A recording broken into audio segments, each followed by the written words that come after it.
Welcome to Thrive Vision with your host, Dr. Stephanie Ballman.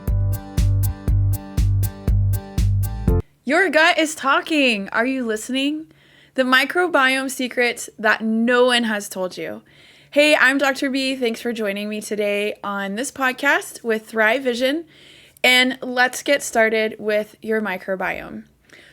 So, what if I told you that your gut bacteria are calling the shots? From your mood to metabolism, yes, even your cravings, your microbiome is quietly in charge. Today, I'm pulling back the curtain on the gut truths that no one is talking about, but everyone needs to hear. So let's get into it a little bit and talk a little bit more about microbiome and what it is. So what is a microbiome? There's a good hint for you. It's going to be more bacterial cells than human cells. All right, so let's get into your microbiome and talk about that briefly for just a minute. So what is it? First of all, I'm going to give you a hint that it's more bacterial cells than human cells. So we know that our bodies are made up of different bacteria. We have good bacteria and we have bad bacteria. And sometimes what happens is we get overrun with, I'm going to say overrun, right? But we get overrun with bad bacteria, or something is disrupting the good bacteria. And then we have this imbalance.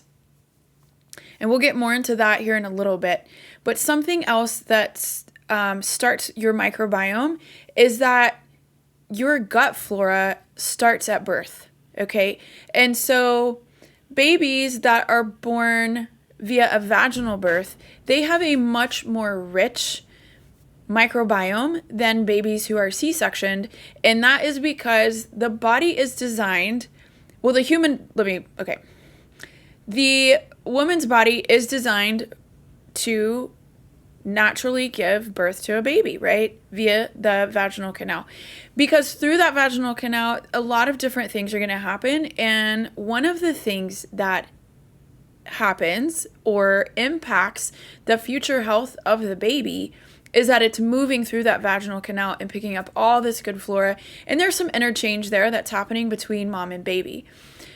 Sometimes C-sections are necessary. And C-section babies typically, because they aren't able to move through the vaginal canal, they don't have the plethora or the diversity of the microbiome of a baby that was born naturally I'm going to say, via the vaginal canal. Another thing that can impact your microbiome is different daily decisions that you're making. And think about it this way. You're either building your gut or you're destroying your gut. Just like you're either building your health or you're destroying your health. And so your gut is like this little army of bacteria that are going to fight for you to help build your health and build your gut. And so it's not just food that does this, right? We want to be choosing good foods, but there's some other things too that can impact your microbiome and the different decisions that you're making every day. And that's going to be the toxins that you're exposed to, whether it be what you're cleaning your house with, are you using plugins and candles? What kind of things are you putting on your body? What kind of company are you keeping, right? There's a lot of different things that can impact that microbiome. And a lot of what impacts your microbiome, you get to choose. So I think this is a really important point to make. So let's think of I always like to take things that we're familiar with and then use as an example of how we can relate that back to the body. And I think that's important to do because it makes it more relatable to everybody. So in this instance, we're going to think about the gut as a garden. If you were to have a garden, you want to be putting the good things into your garden that's going to help it flourish and grow. And you want the plants that are in your garden to be fruitful, whether it be producing flowers or it be producing vegetables and fruit, different things. So we need to be thinking of our gut in a very similar way. When we have antibiotics, anti means against, right? And biotic is a form of the word biology, which means for the body. And so antibiotic actually means against the body. And when we have a plethora of antibiotics, what happens is that we are destroying the good bacteria, the bad bacteria and the good bacteria that are there that help create the microbiome. And when that becomes destroyed or it is broken down over time, what happens is the gut becomes leaky. We don't have the microbiome to help protect our body. And the microbiome is part of your immune system. So that is lacking, and then people become more sick over time. The pendulum, I think, is starting to swing a little bit, which is great because people are beginning to see that there is a connection between the gut and then what is happening with the rest of your body. So when the body is formed, the gut cells, or the cells that are in your stomach area and what then becomes your brain, they are the same cells. So they start in the same place, they are the same cells, and then as the body develops in utero or in the belly, they separate. And then we have brain cells and we have gut cells. And when we are impacting the gut, we're also impacting the brain. And those two being impacted together at the same time, number one, is huge. But number two, when we're impacting both and neither one are working to their full capacity, right? They're moving into a diseased position. That's going to impact your mood. It's going to wreak havoc on your hormones. And then we find ourselves having cravings that and the craving is we're looking for something because we're missing nutrients. And in case y'all haven't listened to it, we just did a podcast on nutrients and the importance of them. So make sure that y'all check that out. So this is a little bit of a follow-up to that, in that when the gut is impacted, the brain is also impacted, and therefore the rest of the body is impacted. And I think something that is important to note is that 90% of the serotonin that is made in your, 90% of serotonin is made in the gut. I don't know if people know that. I think a lot of people think, oh, it's coming from the brain. 90% is made in the gut. And so when the gut is off, our serotonin is off. And then we're having a different response because that hormone isn't working like it should be. And so this can be a potential cause of things that we see outwardly as anxiety, depression.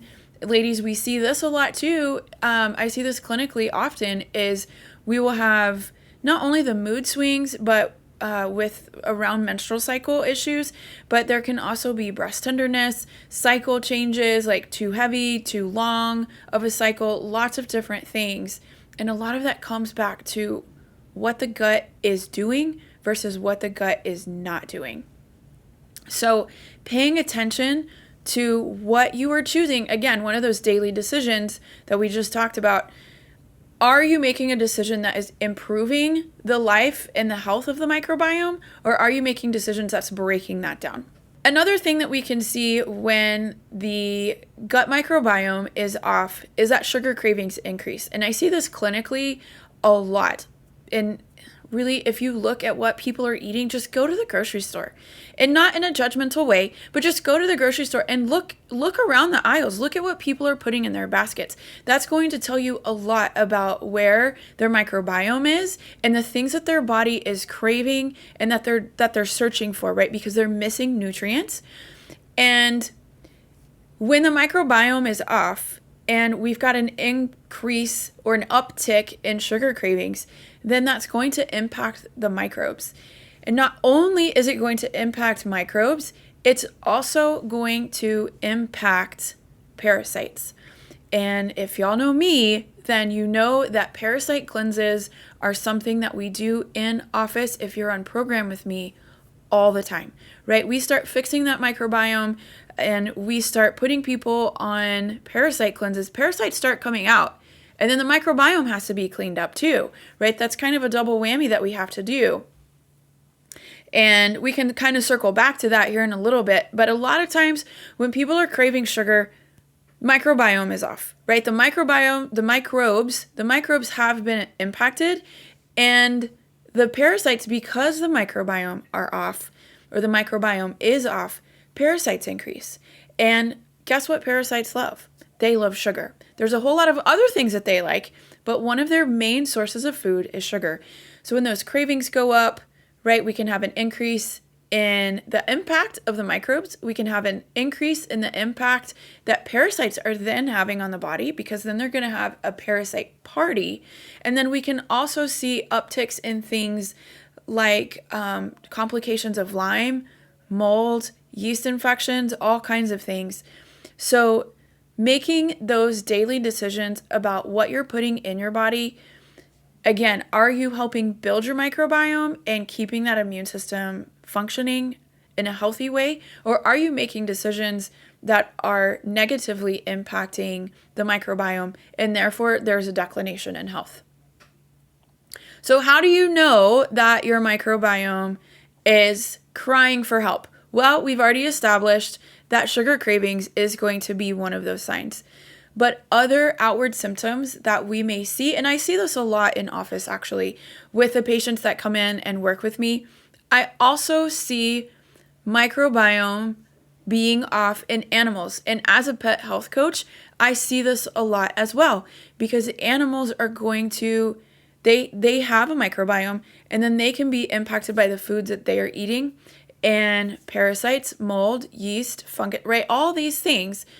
So be mindful of not only what are you making in decisions about your health, but how are you making the decisions for the health of your pets and animals as well.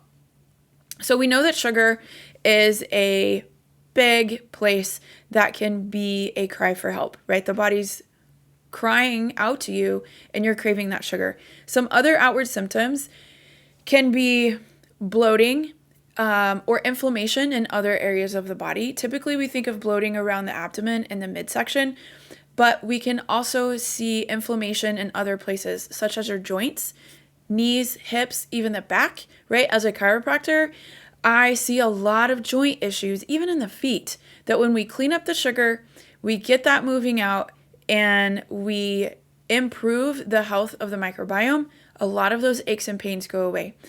Arthritis can be anything that's itis or osis, right? That's going to be inflammation of joints. Well, arthritis is of joints, but anything that is itis or osis is going to be inflammation in the body.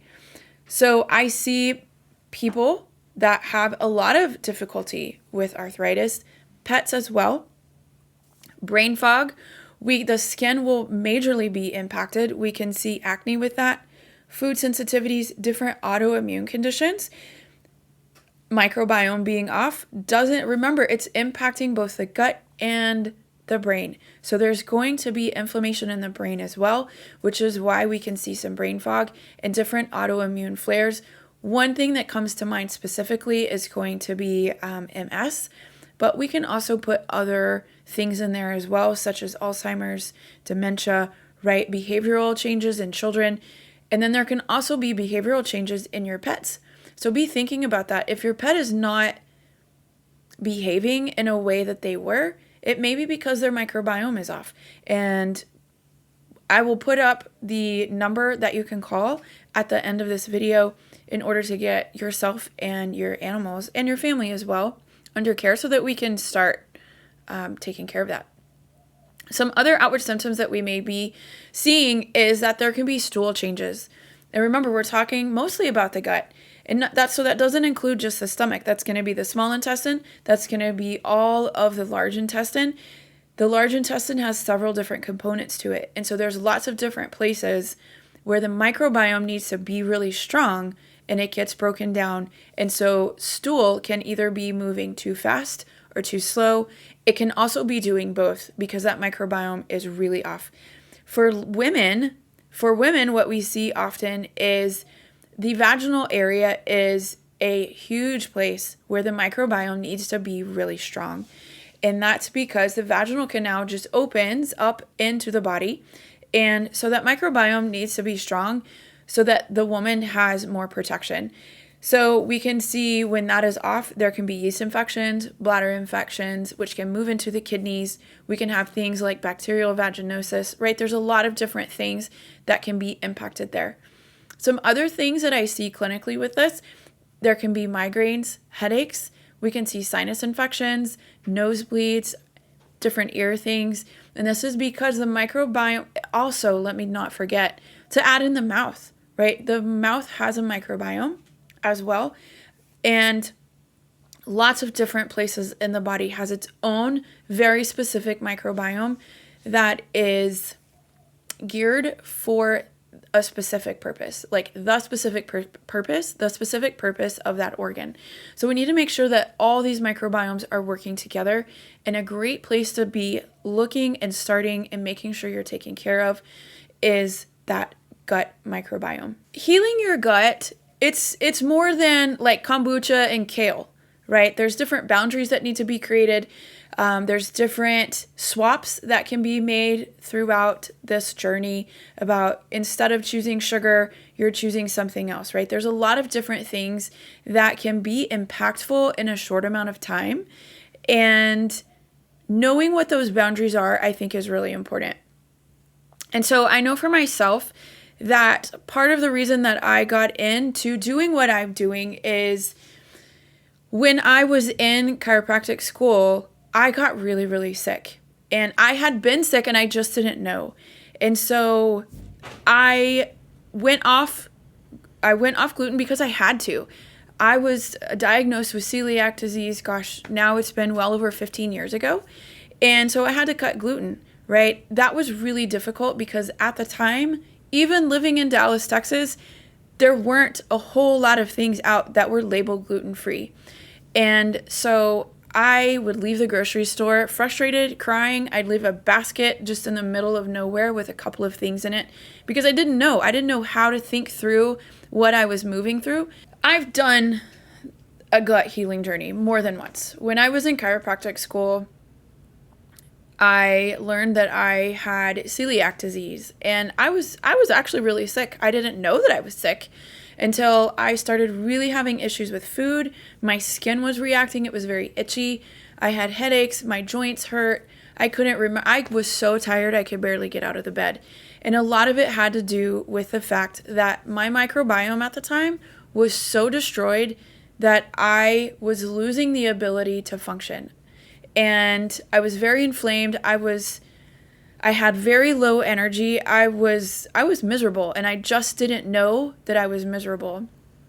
And one day I did a cleanse from Standard Process.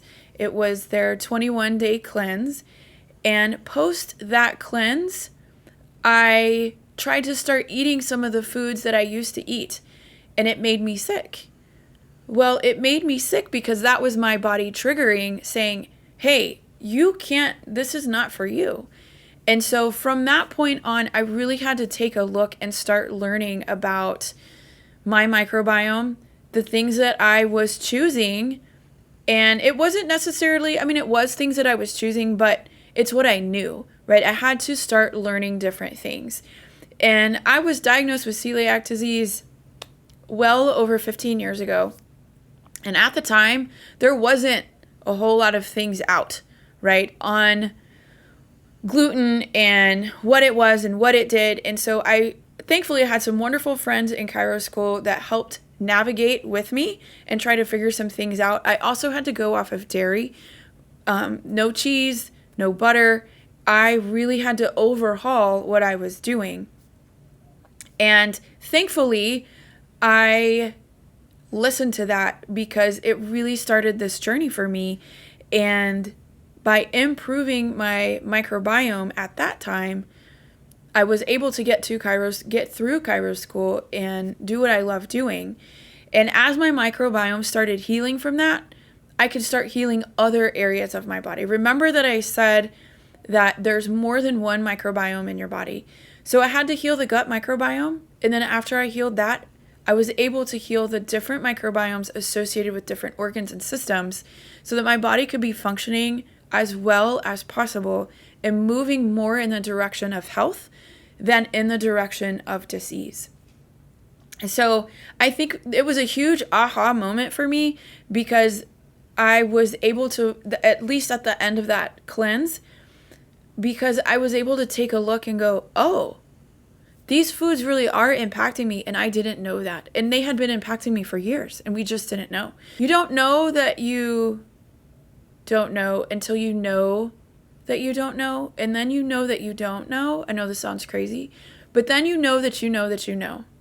And if you really think about that in relation to just your everyday life, right? You'll be going along and then something comes about and like you feel like you know something, right? And then somebody challenges you and then you're like, well, wait a second, right? There's a little bit of challenge there. And so you have to think through that, and then you know something, but you know that you don't know it fully.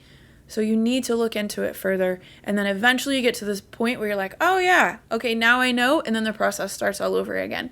And so that was kind of that aha moment for me. And that I thought I was doing all the right things.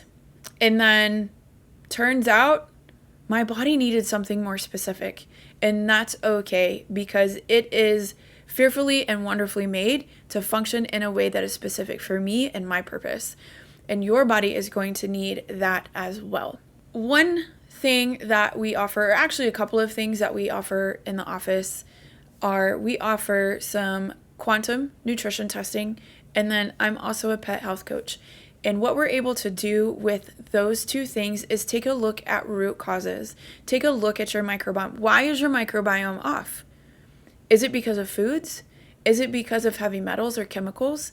Is it because of parasites, yeast, mold, fungus? Is it co-infections to Lyme? What is happening? Is it stress, right? Is your cortisol so off because you've been so stressed out? And I don't mean stress like, I'm stressed, but just the daily grind, right? Life is pretty stressful. And so is it that? What are the different factors that we need to look at that has caused your microbiome to be off? So we take a look at that. We take a look at the areas of the body that are being impacted, right? Different organs, different organ systems. And then what needs to be healed.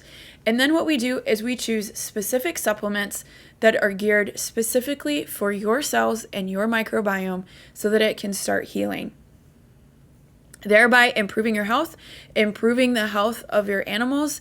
And y'all, I just heard this week. I have a pet parent that the health of their pet has improved so much that it has, in fact, improved the health of the pet parent, which is amazing, right? That's partly why we do what we do. So I would love to help you. I would love to help you, your family, absolutely love to help your pets have their best health. That is like one of the greatest joys of my life, is helping pets and pet parents. So our human number is listed above right here. So that is 325-703-6506. Or if it's in regards to your animal, I have to keep that separate in my brain. So that's a whole different phone number because I think a little bit differently. That number is 325-267-2625. I'll leave that up there for just a second so that y'all can jot that down if you need to. Please make sure you follow us because we're doing lots of fun things and we want to be able to share what we're doing with you so that we can improve your health, the health of your pets, the health of your animals, the health of your community, right? We love what we do here at Thrive Holistic. Thank you for joining us on Thrive Vision. I'm Dr. B, and I'll see you at our next podcast.